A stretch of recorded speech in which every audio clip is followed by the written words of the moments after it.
Welcome back to your channel. Well, आज आप जो सीखने वाले हैं दिस इज हाईली इंपॉर्टेंट जब आप स्टॉक मार्केट में इन्वेस्टमेंट शुरू करना चाहते हैं। सी, आप कहीं पर भी अपना पैसा डालने वाले हैं, अपना हार्ड अर्न मनी डालने वाले हैं, तो आप क्या बिना सोचे समझे पैसा डाल दोगे?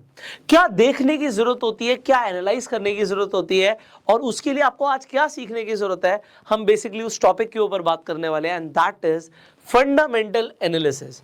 सी, बेसिकली जब आप इन्वेस्ट करना चाहते हैं, दो चीजें इंपॉर्टेंट है, एक है फंडामेंटल एनालिसिस और दूसरी होती है टेक्निकल एनालिसिस। हम अभी आने वाली कुछ वीडियोस के अंदर टेक्निकल एनालिसिस को भी इन डेप्थ सीखने वाले हैं, पर अभी हम बात कर रहे हैं कि आप किस तरीके से किसी भी स्टॉक की फंडामेंटल एनालिसिस करो। अब फंडामेंटल एनालिसिस का शॉर्ट में बताऊं क्या मतलब होता है, इसे कॉम्प्लिकेट नहीं करते। सबसे पहले मुझे देखना है कि भाई जो भी मैं चीज खरीद रहा हूं, क्या वो मुझे सस्ते में मिल रही है या महंगे में मिल रही है। इसका मतलब क्या होता है, वॉरेन बफे बोलते हैं कि आप वैल्यू इन्वेस्टिंग करो। लोग आपको कंफ्यूज करेंगे बड़े बड़े टर्म्स बोल के। देखो, फंडामेंटल एनालिसिस के अंदर लोग आपको गाइड करेंगे कि आप वैल्यू इन्वेस्टिंग करो।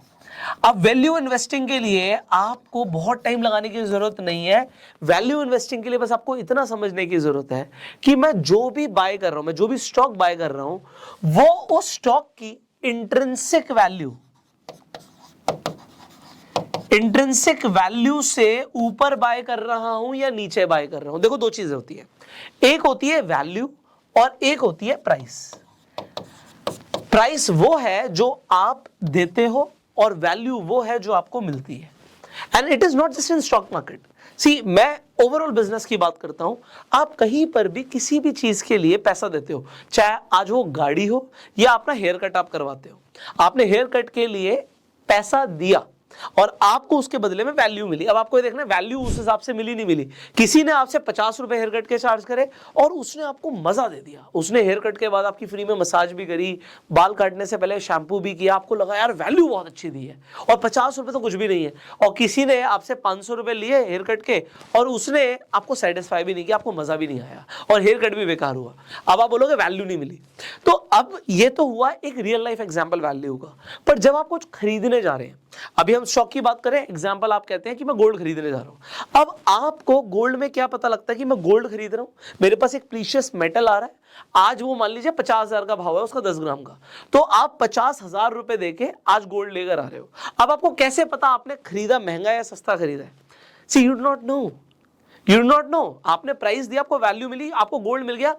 एक चीज यहां पर ये है कि क्योंकि आपको ये पता है कि गोल्ड का तो यार यूनिवर्सल वैल्यू सेम है।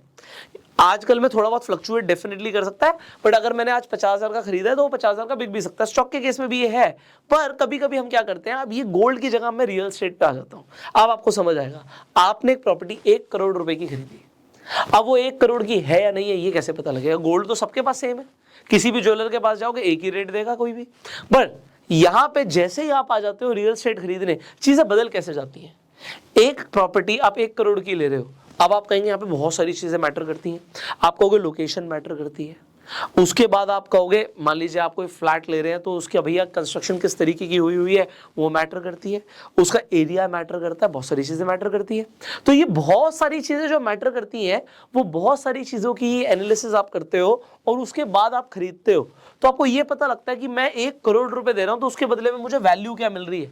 और फिर उसके बाद आप क्या करते हो, सब कुछ देखने के बाद फिर आप पीयर कंपैरिजन करते हो। पीयर कंपैरिजन क्या होता है, और ये हम स्टॉक मार्केट में भी करने वाले हैं। पीयर कंपैरिजन क्या है कि भैया 1 करोड़ का फ्लैट यहां पे मिल रहा है और 1 करोड़ का फ्लैट 1 किलोमीटर दूर मिल रहा है, बट यार ये वाला फ्लैट ज्यादा अच्छा है, इसका साइज भी बड़ा है, इसमें 1 BHK मेरे को ज्यादा भी मिल रहा है, वो 3 BHK है। मान लीजिए आपको लगता है यार 4 BHK मिल रहा है मुझे तो, और यहाँ पे यार इसकी जो फेसिंग है नॉर्थ ईस्ट फेसिंग है, इसकी लोकेशन भी बेटर है, मार्केट भी पास है, स्कूल भी पास है, आपका हॉस्पिटल भी पास है, ये थोड़ा सा दूर है, यहाँ पे मेट्रो स्टेशन भी पास है। सो अब आपने बहुत सारे फैक्टर ऐड कर दिए और उसके बाद आपको ये क्या दिखता है, मैंने एक पीयर कंपैरिजन किया कि ये बेटर है। अब आप क्या करते हो, थोड़ा सा और सर्च करते हो, आपको पता लगता है एक और फ्लैट है वो 95 लाख में मिल रहा है और वो बिल्कुल बगल वाली बिल्डिंग में है, बाकी सारी चीजें सेम है। अब आप क्या करोगे, अब आप कहोगे यार 95 वाला बेटर है। अब ये आप कैसे पहुंचे कंक्लूजन पे, क्योंकि आपने कोई ना कोई एनालिसिस करी है। स्टॉक मार्केट में भी एक राइट कंक्लूजन पे पहुंचना जरूरी है कि हम 1 रुपया भी दे रहे हैं ना, वो हमारा फालतू का नहीं आया हुआ, हमने मेहनत से कमाया है। तो हम राइट इन्वेस्टमेंट करें। और वैल्यू इन्वेस्टिंग का मतलब क्या होता है, मैंने आपको शॉर्ट में बता दिया, आप सब कमेंट्स में लिख के बताओगे।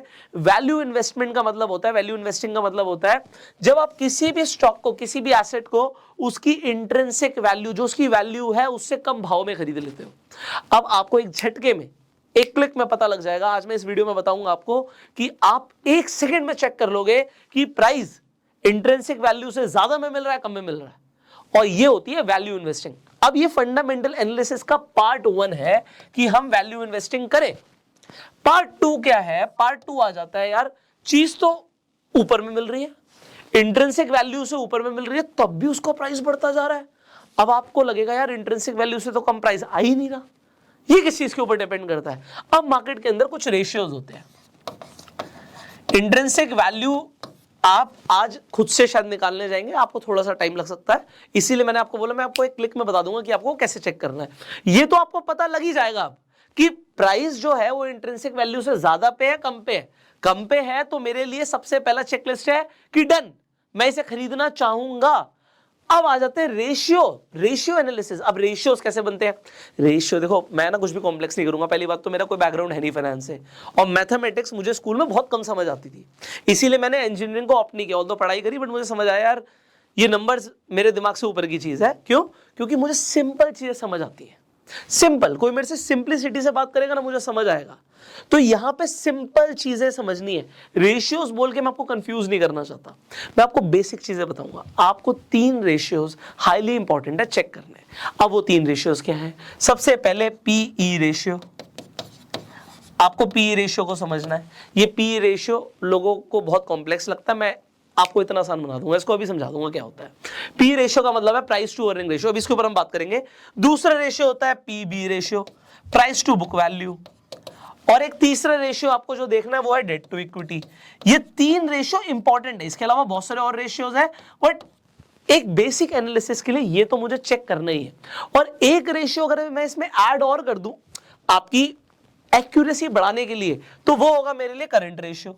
अब मैं आपको अभी समझा दूंगा, पहले आपको सिंपल लैंग्वेज में बताता हूं ये क्या होते हैं, उसके बाद मैं आपको डिटेल में भी समझा दूंगा। तो पी रेशियो का मतलब है प्राइस टू अर्निंग, मतलब जो आज मैं प्राइस दे रहा हूं उसके हिसाब से कंपनी कमा क्या रही है। हो सकता